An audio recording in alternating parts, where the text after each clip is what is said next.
জন্মের পরদিন থেকেই বাছুর দিচ্ছে প্রতিদিন 200 গ্রাম দুধ।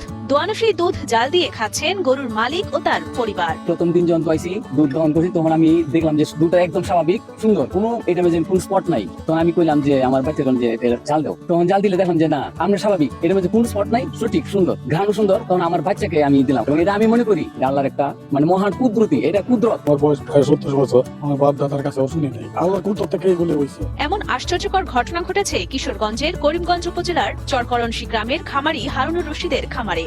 এ খবর এলাকায় ছড়িয়ে পড়া মাত্রই খামারির বাড়িতে বাছুরটিকে দেখতে ভিড় করেন এলাকার মানুষেরা। এইরকম আল্লাহ সৃষ্টির যে অলৌকিক ঘটনা, এটা আমি কোনোদিন দেখিনি। এই আমরাই সর্বপ্রথম দেখলাম এবং বিভিন্ন জায়গা থেকে লোকজন আসতেছে, তারাও অনুভব করতেছে যে কি একটা আল্লাহ সৃষ্টির রহস্য। তখন আমি অতটা বিশ্বাস করি নাই, আমি এটা কি কয়, এটা তো অসম্ভবের কথা।